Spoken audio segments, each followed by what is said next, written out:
Olá, Itapê, tudo bem?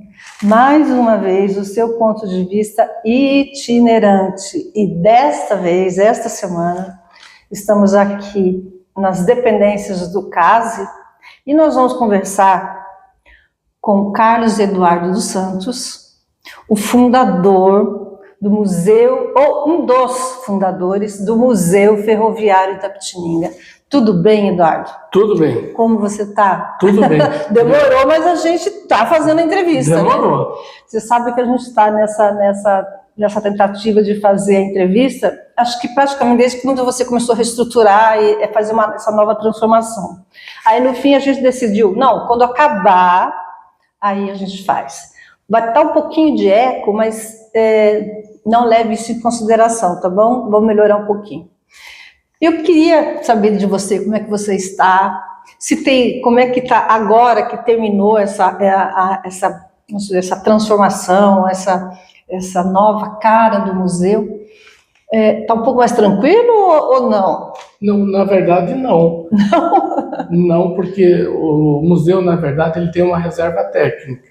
O que é essa reserva técnica? Reserva técnica, você tem alguns materiais na reserva técnica que você precisa restaurar, precisa identificar, colocar uma história sobre aquela peça e ela vem para a exposição. Ah, é uma sala, né? Que tem ali, que isso. Tem assim, eu até ia perguntar, acabei esquecendo de perguntar para ele quando eu vim visitar a inauguração, a reinauguração, e essa sala está lá, reserva técnica. Então é isso, para novas exposições, máquinas que vêm eventualmente para cá. Tá objetos novos que chegam também vai para a reserva técnica, né?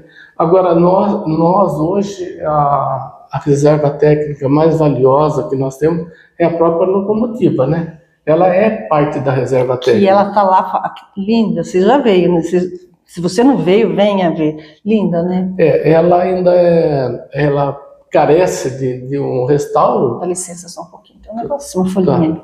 Ela carece de restauro, então, como ela não está dentro do prédio propriamente dito do museu, ela está dentro de uma área aqui do museu, a área total é 900 metros quadrados mais ou menos. Sabe. Como ela está numa área ainda descoberta, nós classificamos ela como um objeto de reserva técnica.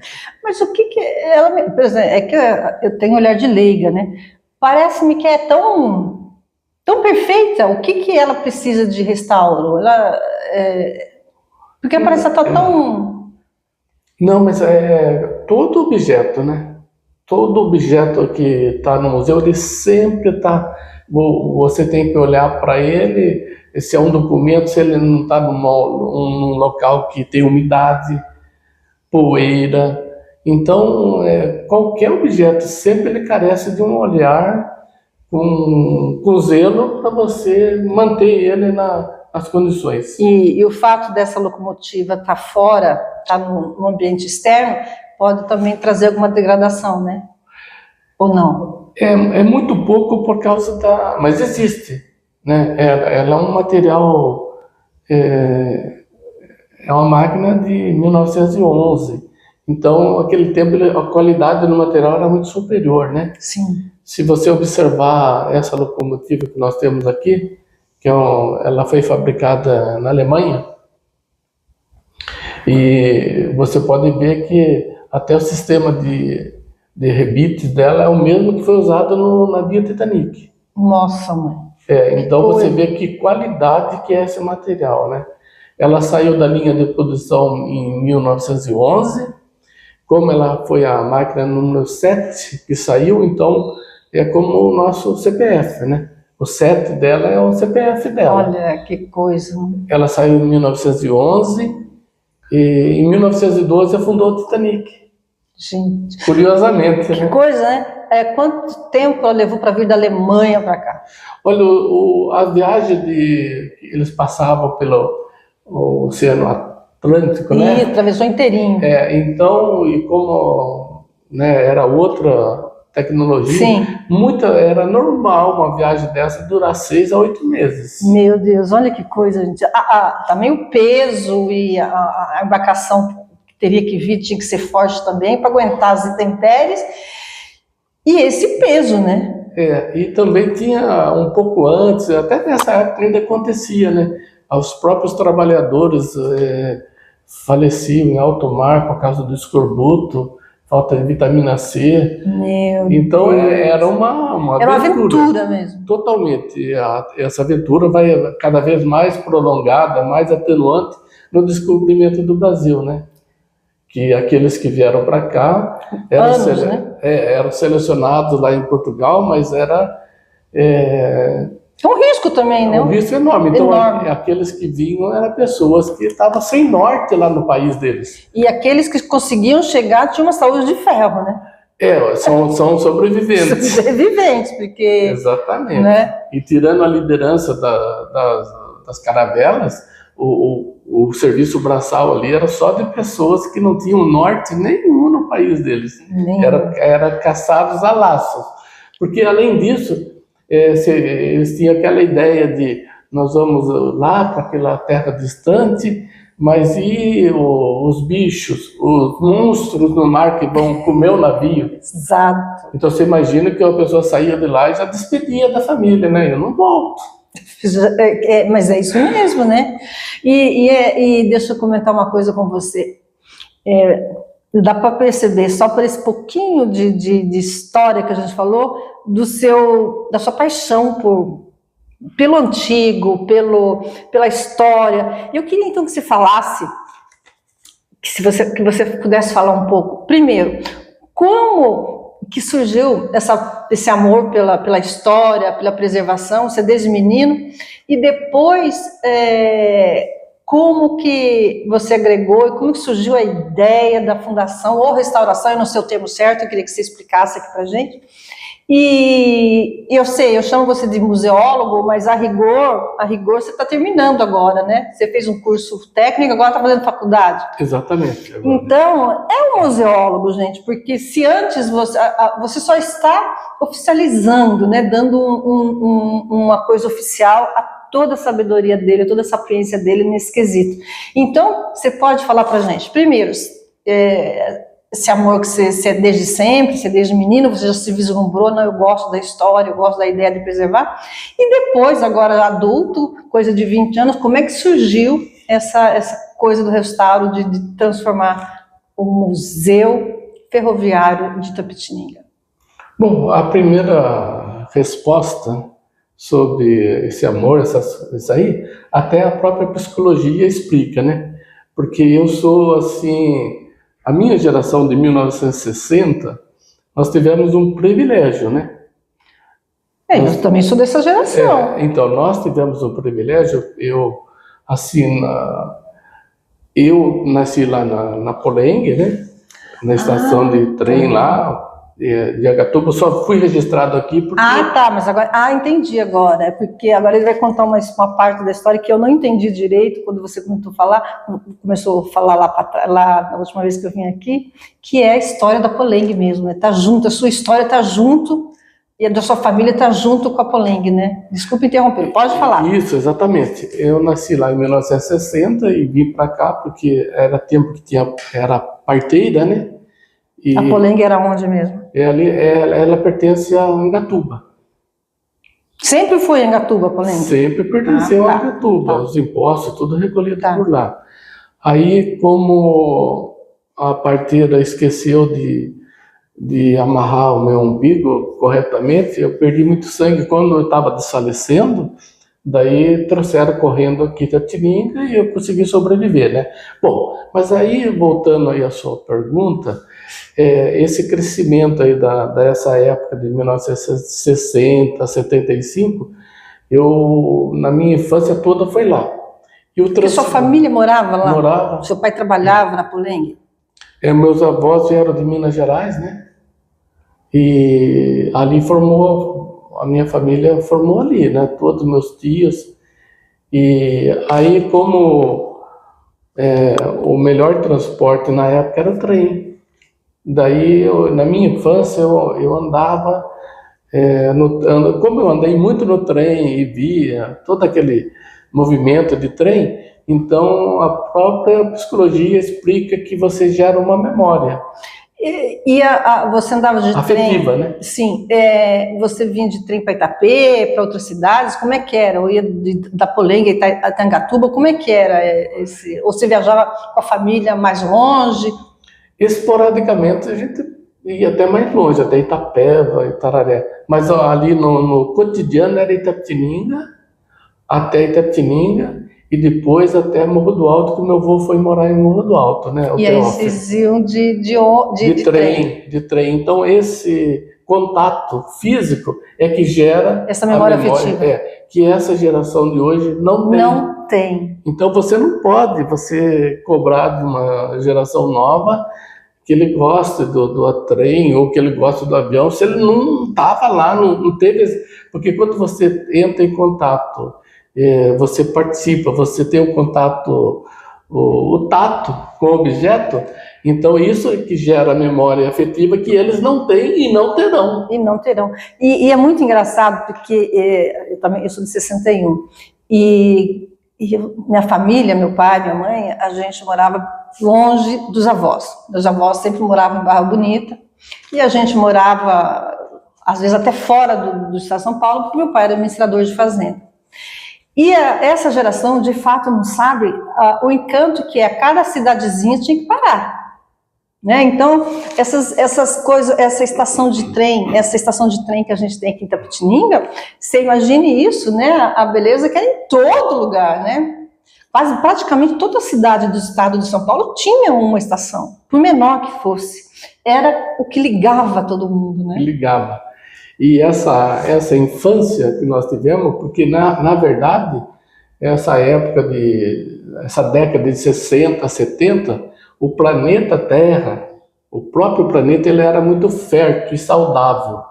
Então as estações eram bem divididas, né? Bem dividida. E outra coisa, eu acho que, na minha modesta opinião, o mundo, mas particularmente o Brasil, ele optou pelo transporte rodoviário. E aí, em função disso, largou mão do transporte ferroviário. O que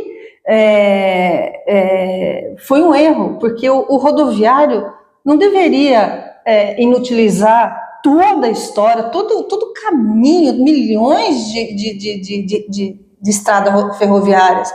Então, podia ter conciliado, mantido, passado, e imagine os trens que nós teríamos hoje, velozes, e em toda essa malha ferroviária. E o Brasil, na década de 70, 60, lá com o Kubitschek, né? Ele 50 anos em 5, e etc, etc, etc. Aí tudo virou história. Só um adendo, que quando eu fui fazer a minha monografia da faculdade, da universidade, eu queria fazer sobre isso. Por que a escolha do Brasil na rodoviária, na questão de rodovias, na malha rodoviária, em detrimento da ferroviária? Não foi aceito o meu trabalho, porque simplesmente os professores diziam que não tinham, o professor falou que não tinha material para fazer uma monografia. Então, a gente perdeu a história, e é compreensível essa memória afetiva que a gente tem, e a tristeza de não ter mais isso, né, Eduardo?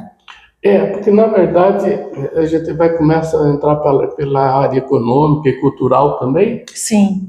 Porque enquanto a Europa ela evoluiu muito no transporte de trem, porque na verdade há espaço para todos. Para tudo, não devia, né? Nos Estados Unidos também você vai de leste a oeste de trem. Tem espaço para todos. Inclusive, muitos países, o caminhoneiro ele chega na estação, ele coloca o caminhão no vagão do trem.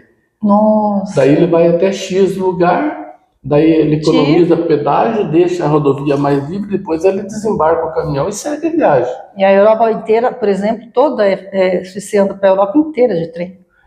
A Europa já ela sempre teve essa pegada mais tecnológica, mais avanço. A própria Inglaterra, né, que a tecnologia mesmo de trem, a Inglaterra sempre foi ponta, né, de ponta. E você pode ver até a Júlio Prestes, Nossa! Toda a arquitetura. Maravilhosa. Então nós temos muito que aprender, aprendemos muito com os ingleses, né? E agora na história, o que não fomos felizes foi quando, na época do ciclo da borracha, daí foi feita uma ferrovia lá na Amazonas, e como tinha pouca tecnologia em medicina e no próprio transporte, faleceu muita gente. Nossa! E aí o Brasil gastou muito dinheiro lá e não teve um retorno. Então existe isso aí, né? Mas nós estávamos aprendendo, né? Agora depois, conforme a política, o Brasil foi envelhecendo, não. O Brasil ainda é um país muito jovem, né? Praticamente o Brasil é 10 gerações. Exato. Sabe? Se eu for para pensar, desde a independência. Desde a independência, o Brasil, se você for voltando... 200 anos não é nada. 200 anos há 4 gerações, matematicamente. Então o Brasil é uma criança, né? Na verdade perante uma Europa, né? Sim. Então nós temos muito que aprender, nem que seja através do copia e cola. Copia e cola, exatamente. Né? Exatamente. Ctrl+C, gente. Mas nem isso a gente faz direito? Não faz. É isso, não acho C. Acho Ctrl e não acho C. Ou se acho C, não acho Ctrl. Bom, aí você foi na sua infância, mocidade, lá, nessa coisa, e aí, adulto, e você foi daí, na verdade, como eu gostava de trem, sempre eu tinha poucos objetos do tempo do meu avô, e eu também, esses objetos, né, um dia eu estive no Centro Cultural, eu conheci o Antônio Balint. Maravilhoso. Muita gente conheceu e eu me dava muito bem com ele. Maravilhoso. Excelente diretor de teatro. Um espetáculo, ele era dinâmico, né? Super. Lógico, não agradava todo mundo, como eu não agrado nem você. Não. Mas o Balint era muito dinâmico. E eu, na minha infância também, existia uma época, não fugindo muito do assunto, mas só para você, mas só para entender, depois se você quiser, você pode cortar. Não, mas de cortar nada. Existiu um lançamento uma vez no Correios, que tinha o CEP de todas as embaixadas do mundo ali, sabe? E através daquele CEP eu mandei carta para todas as embaixadas, pedindo informação. Nesse período você tinha o quê? 17? Por aí, 15 anos, por aí, 14, 15 anos. Então eu pedia falava como que era, se tinha trem lá, se não tinha trem, e como que era, e a economia. E daí os países mandaram para mim muita coisa. Muito material. Porque quem mandava era o cônsul ou o embaixador. Olha. Daí ele mandava, o correio me entregava assim, daí eu abria, por exemplo, tinha uma bandeira do Canadá, um selo, eu achava fantástico. Nossa, mas com certeza. E daí eu comecei a juntar tanta coisa nesse aspecto, daí eu conversei com o Balint, e o Balint falou, vamos fazer assim, é algo inédito, eu tenho um cofre, vamos guardar? Daí guardamos tudo no cofre, todo esse material. E a amizade continuou, né? Aí depois chegou um dia, ele convidou para fazer uma exposição, isso em 2000, eu já estava nascendo essa ideia em 2004, 2005, daí foi feita a exposição ali em frente ao Centro Cultural, né? O que você levou lá? Como é que chamava? O que tinha na verdade... Não foi dentro, você tinha esse material, não foi colocado dentro? Não, isso daí foi eu tinha uns amigos... Foi dentro do Centro Cultural? Dentro do Centro Cultural nós colocamos um ferrorama, alguns objetos da ferrovia. E fora foi montado, eu tenho um conhecido aqui, o Roberto Serajoli, e a equipe dele, né? E é uma pessoa muito bacana, bem amigo nosso, e ele montou lá um trecho, assim, tipo uns 80 metros de linha férrea. E daí o bondinho circulava ali, entendeu? E esse bondinho vocês arrumaram onde? Ele fez para mim. Oh, meu Deus! E se você quiser saber, esse bondinho foi um negócio espetacular. A geração nova não sabe disso, né? Mas aí... E o celular não era como hoje, né? 2004, 2005, estava fraco. Ainda eram uns tijolão. Daí, quase tijolão. Mas sei que chegou até o Bom Dia São Paulo, vocês conhecem? Sim. Então, o Bom Dia São Paulo foi lá. Daí ele pediu para mim ir lá de madrugada, né? Nós fizemos uma filmagem e se procurar, eu acredito que está lá no Bom Dia São Paulo. E eles vieram, filmaram, ficou muito bacana. Daí eu comecei a receber telefonema de lugar distante aqui, eu via no Bom Dia São Paulo, porque era bem abrangente o Bom Dia São Paulo. Sim. E foi uma reportagem espetacular. E essa exposição, ela ficou na dinâmica de frequência de pessoas, ela foi a única que chegou junto com a dona Irã Barbosa, ali no Centro Cultural. Nenhuma outra. E palco, em volume? Em volume quanto? visita. Você sabe o número ou não? Não lembro, mas eu sei que o Balinta comentava, olha, nunca ninguém aproximou da dona Irã Barbosa. Eu me lembro dessa exposição. Daí foi. Depois passou um tempo, daí também fiz uma réplica do 14 bis. Olha. Coloquei lá também. É muita história. Fez não? Quem fez pra você? Não, eu fiz. Você mesmo? O 14 bis? Coloquei lá na frente do Centro Cultural.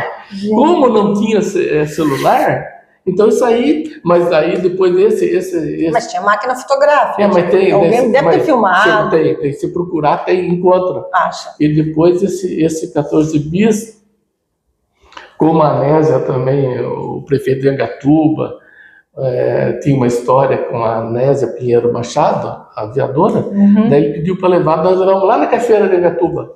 E lá ficou? E ficou até apodrecer lá. Que coisa, que legal. Que legal, bacana. Eduardo, que história. Foi muito legal. Que legal. Se fosse nessa época, aí divulgava muito mais, né? Mas tudo bem. Ficou... Mas você vê que o boca a boca... Você quer saber? Sabe quem que acompanhou essa... Você conhece a radiodifusora aqui, né? Sim. Tem o Antônio Luiz. Ele foi lá na minha casa para ver o 14 bis. Que legal. Foi muito legal, muito legal. Mas enfim, né? Voltando no trem. E aí foi que nesse período... Não, mas é bom para ilustrar, porque ilustra essa matéria que a gente está fazendo, bem, né? E aí foi no berço, então, dessa ideia. 2004. Sim, daí que surgiu. Daí como tinha muito material lá na... Você e o Balinte. Que idealizaram esse museu também, ou não? No museu o Balinte não teve parte. O Balinte teve parte no suporte, nas ideias, tudo ali no Centro Cultural. Daí, como ficamos lá em torno de 30 dias, daí a diretoria do CASA achou interessante trazer o bondinho para cá, né? E foi uma boa ideia. Como o CASA é o Clube Atlético Sorocabana de Itapetininga, eu achei que tinha a ver, né? Sim. Porque eu frequento o CASA faz 50 anos. Né? Foi no tempo do Cipriano, fazia educação física, aquela história. Daí nós trouxemos o bondinho, daí a diretoria também, o seu Chagas foi muito dinâmico, né? Ele sugeriu trazer as peças também.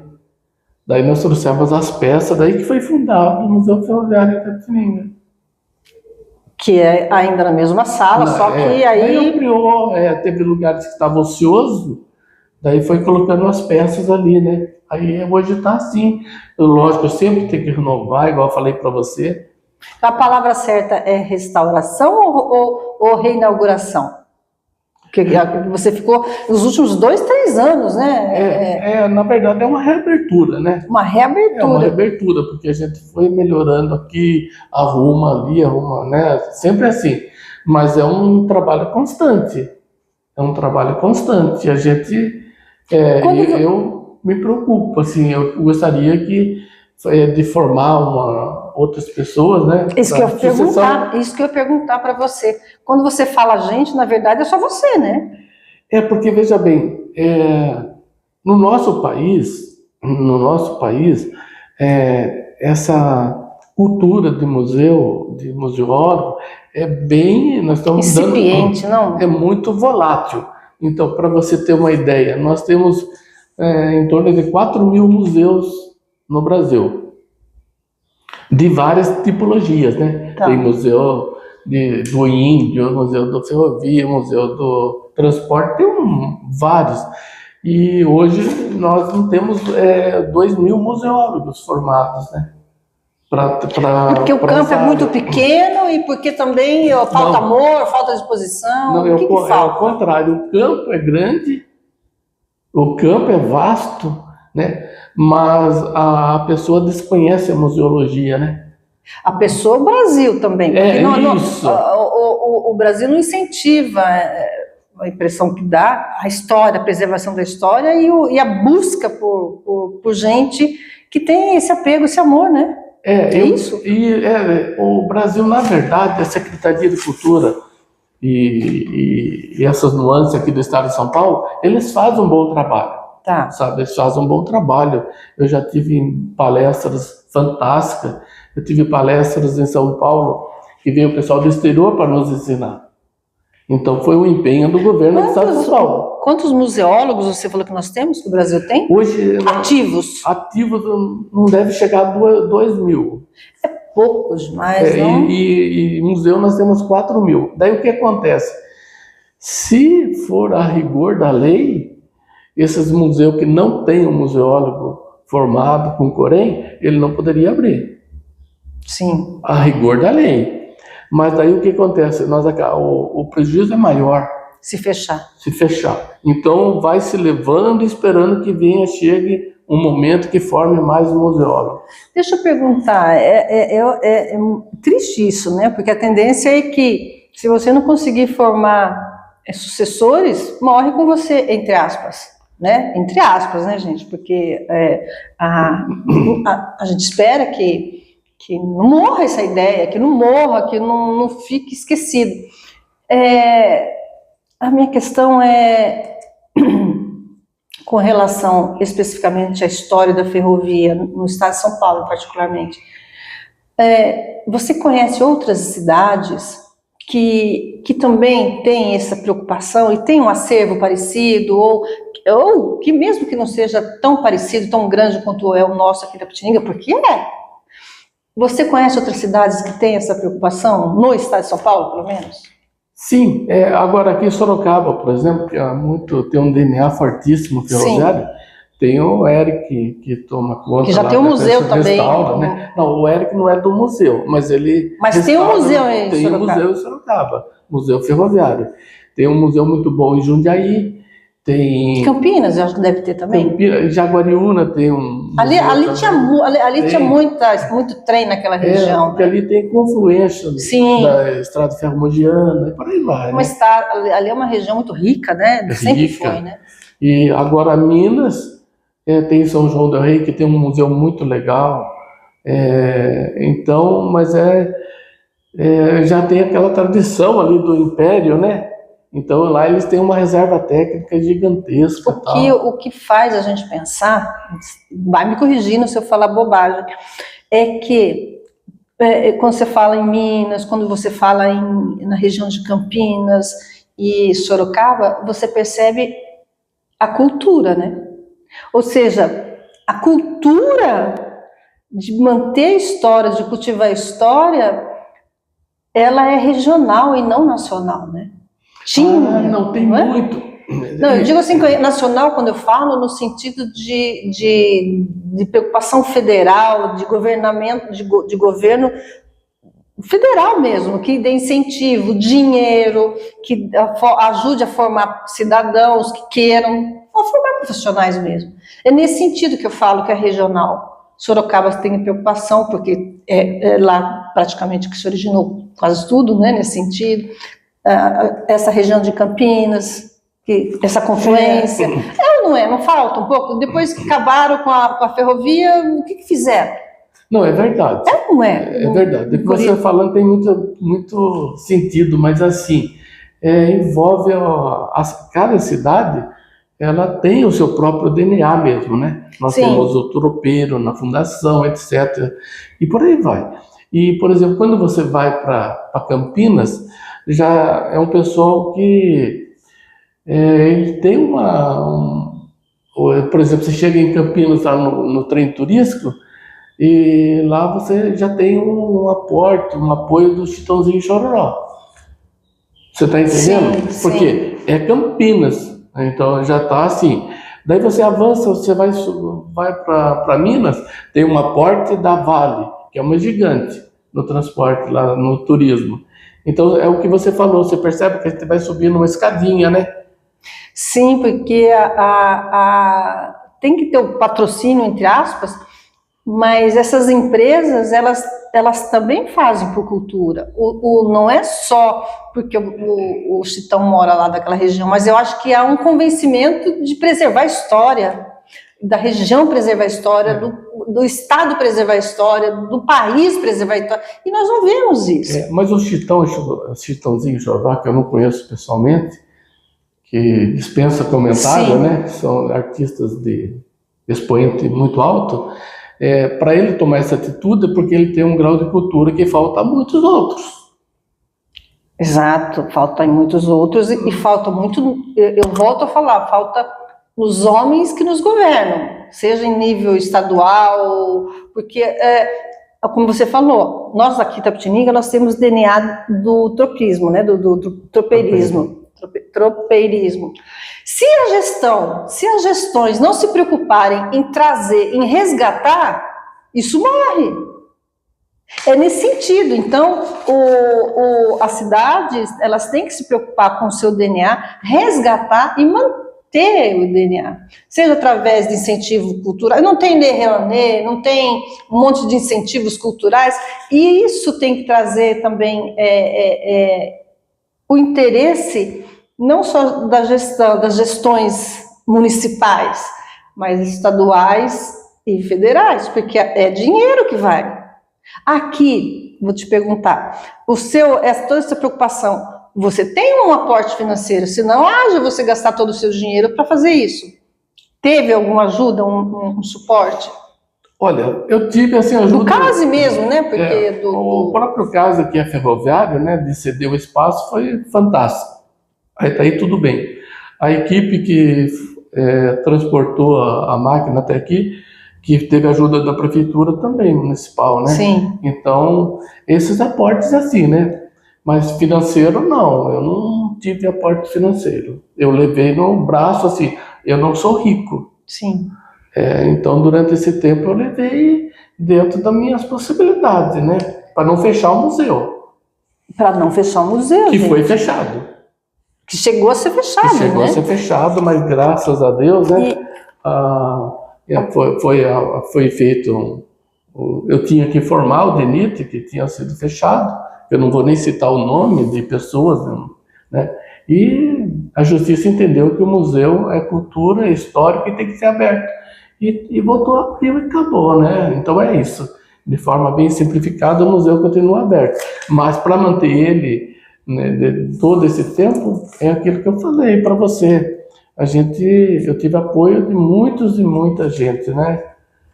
Então, assim, no sentido assim, na parte da manhã, você sabe, né? Nós temos aqui um escritório em Itapetininga, e na parte da manhã eu sou proprietário, e na parte da manhã eu sempre me dediquei ao museu, e o pessoal, né? Minha esposa ficou lá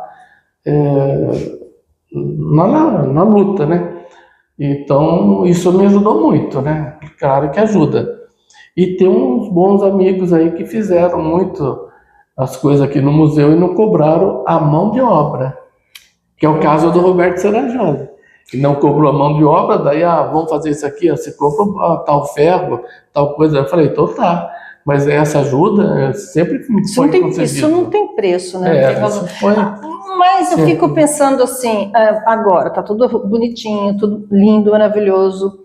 Você pensa, por exemplo, em levantar algum recurso, não sei se cobrar entrada para visita, para visitação, se fazer algum evento que dê dinheiro especificamente para o museu, buscar leis de incentivo à cultura, a Rouanet mesmo é uma lei que faz esse tipo de coisa. Não só para os artistas, mas ela para todo incentiva a cultura de um modo geral, não só... E tem outras também, né?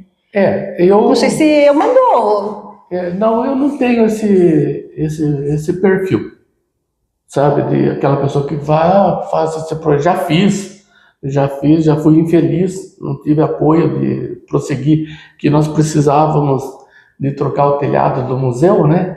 Que chovia dentro. E época, né, de eleição, chegava o pessoal e falava, não pode aqui essas peças. Eu ficava arrastando peça por causa da chuva. E passaram 20 anos e nada. Então, quer dizer, aí só foi feita a troca do museu porque o CASE... botou a mão na massa também. O CASE, na verdade, no passado o CASE tentou fazer um projeto para ter o campo de volta, né? Já tinha um campo aqui, ia fazer uma parceria aí, mas não chegou a ter aporte financeiro. Então, e era um clube grande aqui do estado de São Paulo que veio aqui, mas não virou. E o clube estava devendo muito dinheiro. E resumindo, deram várias ofertas, mas o grupo Tenda fez uma oferta e isso aí ajudou muito. O CASE pagou as dívidas, né? E está crescendo, né? Então, aos poucos. Na verdade, onde está o Tenda é do CASE. Ele apenas alocou. Então, o patrimônio do CASE é um patrimônio gigantesco hoje. E nessas aí... Como o museu está... daí teve a verba para trocar esse telhado inteiro do museu. Foi só aí, mas passaram-se 20 anos. 20 anos, Não, graças a Deus, né? E agora, mais uns 30, 50 anos aí, se Deus quiser. O telhado. Sim, não, lá tá resolvido. Agora aquelas coisas, né? Conforme eu te falei, o museu ele tem que ter uma vigilância constante. E eu percebo assim, o meu marido vem aqui, né? Ele joga aqui no CASE, no Raízes. E sempre, não é sempre que eu venho, mas vocês sempre estão fazendo alguma coisa, né? Nunca está parado, nunca está pronto. Tem sempre uma coisinha para fazer, o dinheiro dá para isso agora, depois para um pouquinho, mas aí faz outra coisa. Isso também vai para o museu, né? Você agora terminou, mas continua. Na verdade, agora, o museu, a gente está uma estrutura que está relativamente boa, né? Uhum. Mais um aspecto agora de pintura, alguma coisa assim. Mas o aporte maior no esporte, né? Sim. Foi feita a quadra, o Campo Society. Por isso que eu pergunto se eventualmente, em algum momento, uma forma do museu levantar algum recurso independente, cobrar alguma coisa, ou fazer evento, trazer exposições. Como você mesmo falou, exposições é uma coisa que dá dinheiro também, né? Aquela exposição de trenzinhos, um espetáculo. Agora, cobrar ingresso, eu nunca tive esse... Nem que seja um quilo de alimento, R$2, é uma forma de... É só uma ideia, assim, não sei se... Não, é que na nossa região... Já é duro o pessoal ir para o museu, né? Cobrando. Então... Se você cobrar aqui na nossa região, o que vai acontecer? Aquele pessoal que é da área mais periférica, ele jamais vai conhecer o museu. Nunca mais. Você tem razão. Então, por isso, o museu sempre foi grátis, nunca cobrei nada. E enquanto eu estiver aqui, eu não vou cobrar. E quando as crianças vêm aqui visitar, e já visitou aí, como é que você vê as crianças e os jovens? Como é que eles ficam olhando para isso, para essa construção, para essa história, esse pedaço da história? Como é que você vê? O mais importante que eu vejo aí é que começa a gerar uma memória afetiva, né? Na própria criança, ela começa, porque ela está vendo, ela toca, então, naquele objeto, então ela acaba vendo que isso existe que ela nunca viu, né? Então isso aí é muito importante. Você já teve algum questionamento diferente de uma criança ou de um jovem sobre isso? Inusitado, né? Uma coisa que pra gente que vivenciou e andou de trem, viajou de trem, é normal, mas quando vez uma criança e um jovem de hoje, não é uma coisa... Não, mas tem perguntas muito interessantes, né? Por exemplo, o jovem pergunta o primeiro trem, qual que era a velocidade do primeiro trem, sabe, uma coisa assim? Eu acho que para um jovem perguntar isso Ele está vendo física, né? Sim, a Então, curiosidade. Daí eu falo, era 5 quilômetros por hora. Ele leva um susto. Ele leva 5 por hora? Eu falo, E daí eu falo assim, e tem outra. No tempo do Henry Ford, dos automóveis, quando chegou a tecnologia que ela ia aproximar dos 20 quilômetros por hora, eles não sabiam, eles ficaram assim, mas como que vai comportar o corpo humano a 20 quilômetros por hora? Olha, Então, daí responde bem a pergunta desse aluno, né? E aí, outra coisa que é muito fácil dele memorizar é a gente pegar e falar, por exemplo, olha, o primeiro trem de passageiros no mundo, ele, matematicamente, se você é 4 gerações. 4 gerações, né? Porque em 1825 começou o primeiro trem de passageiro. Daí, se você colocar 50 anos por geração, é só 4 gerações. Você vê que é uma coisa, né? Daí 200 anos, né? nossa. Não, mas daí você fala 4 gerações, daí já é outro, né? 4 é pouco, né? Exato, entendeu? exato. Então essa matemática para eles é muito interessante, mas eles fazem perguntas bem óbvias. Para nós, né? Mas para eles não é uma novidade, é uma novidade. Por falar em novidade, você pensa, por exemplo, eu não sei se agora que você ainda não está formado como não é oficialmente um museólogo, mas você não acha interessante trazer as escolas para cá? Eles vêm. Ah, já tem essa culturinha, porque é uma cultura, né? Você vai lançar educação, né? Sim, sim. Eles já vêm. Só municipal ou também vem estadual, por enquanto só? Não, já é do estado, já vem o pessoal de Santos, bem de longe. Museólogo, quando você falou em museu, ser museólogo, faculdade de museologia, eu fiquei pensando no Brasil, mas não, né? Não, né? Porque para ter esse volume de livros, de estudo, tem o mundo todo. Né? Você vê essas coisas, por isso que é importante conversar e saber, porque não é vou fazer museologia focado no Brasil, não, é focado no mundo, você pode trabalhar em qualquer lugar. Pode. E agora, por exemplo, lá, né, quando você pega esse daí, que tem essa vertente que o MEC faz mesmo por onde, você vê que você vai fazer em torno de 120 provas durante o seu curso e a nota não pode ser menos de 7. Não, olha, gente. Então é difícil, é muita história, é muito conteúdo, um conteúdo riquíssimo, né? Mas é muito importante.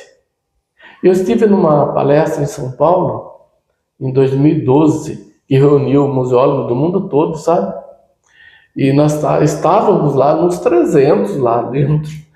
E tinha o pessoal né? Daí, depois, era 3 dias. E depois, no final lá, eles perguntaram quem que era que tinha o Corém, o museólogo formado aqui no Brasil, né? E desse daí, aí a gente tirava lá os... Conselho Corém, Conselho Regional de Museologia. Daí a gente, lá nos 300, você tirava lá que eram uns 150, 200, tudo de fora, né? Aí sobrava lá mais 100 lá do nosso grupo lá. Mas a hora que ele perguntou no final do curso, falou quem que tem aí o registro, não chegou a 10. Olha que coisa. Num grupo de 300. Lógico que tinha muito do exterior, né? Mas, por exemplo, tem conselho regional que não é caro.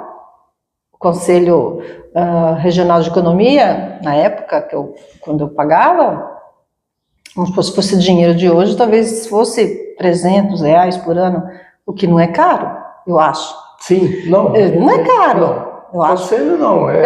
Agora, quanto que vai ser, ou quanto que é o Conselho Regional de vocês? Não passa muito disso também.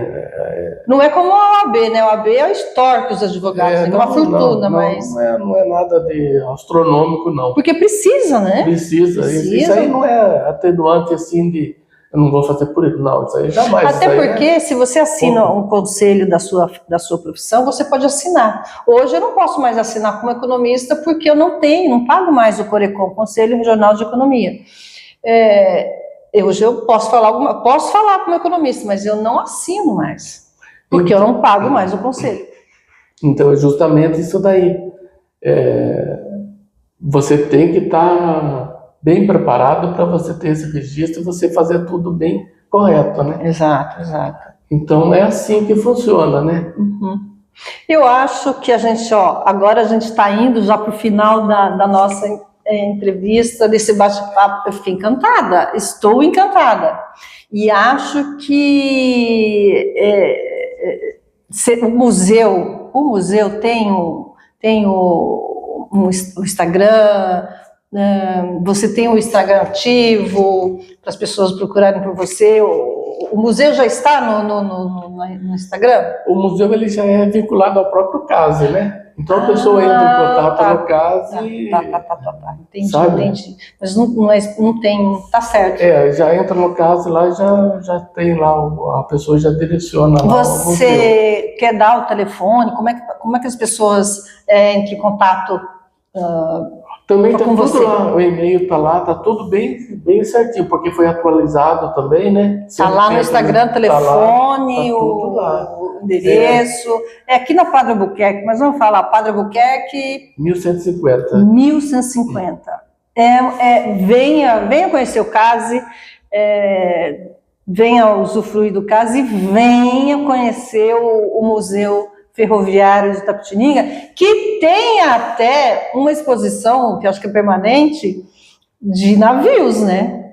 É um espetáculo, um artista daqui, não sei o nome que faz, que dá para quem constrói essas maquetes de navio, mas é um espetáculo, gente, é um espetáculo. É um maquinista aposentado. Maquinista aposentado? É o Adalberto Ifange. Adalberto Ifange. Ele é o atual presidente do Museu Ferroviário.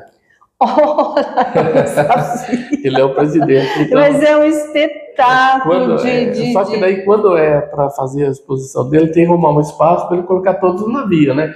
Nossa. Ela não fica ali, não está fixa. Não está fixa. Não, quando ele vai fazer a exposição, daí ele traz, ele mora em Araçaiaba da Serra, daí ele traz toda... Não, é maravilhoso, é maravilhoso. Tá. Estava aqui até esses tempos, né? Tava. É bom falar também, no caso pela falta de profissionais, né? Muitas vezes daí uma entidade tem lá alguma coisa lá que é bem cultural, histórico, toda a linha do museu. E como tem dificuldade muitas vezes de ter uma pessoa responsável, e daí ele pode montar uma coleção visitável, tá? É um museu, mas daí como entra como coleção visitável, daí não pega aquela necessidade tão grande de estar o museólogo ali. É uma saída que dá para fazer. Deixa eu ver se eu entendi. Nossa, se eu tenho uma coleção lá, sei lá, de alguma coisa, se quiser expor aqui, eu posso?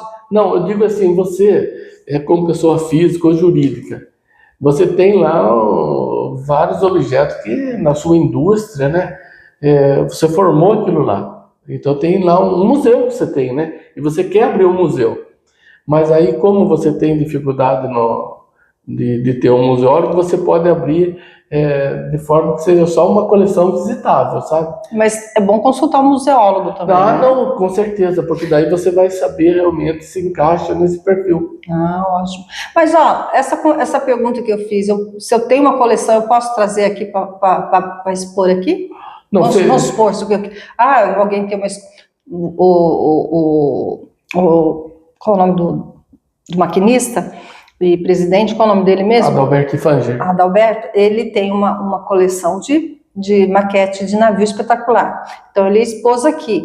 Qualquer pessoa pode vir expor alguma coisa, se quiser? Depende também da nossa agenda, né? Sim, mas pode.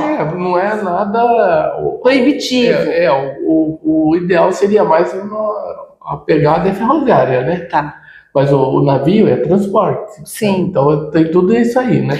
Então ele porque na verdade os navios, a réplica que ele faz é um transporte antes dos trens. As maquetes lá dos Vikings. Isso, exatamente. Bem antigo mesmo. Isso aí é muito legal, porque você tem aqueles objetos que antecederam a história do Eu trailer. falo assim porque às vezes a pessoa tem miniaturas de carros antigos e eles têm centenas de carrinhos e Sim. tal. É bacana também, né? Bacana, também. Não custa perguntar. né? Transporte agora dentro da possibilidade de agenda, Sim. nada é impeditivo, né? Ah, perfeito. E tem mais alguma mensagem que você queira passar para o pessoal? Eu volto a frisar a necessidade, né, e o desejo de ter futuramente já uma ideia e de pessoas já que possa vir a suceder, né? Olha aí, jovem.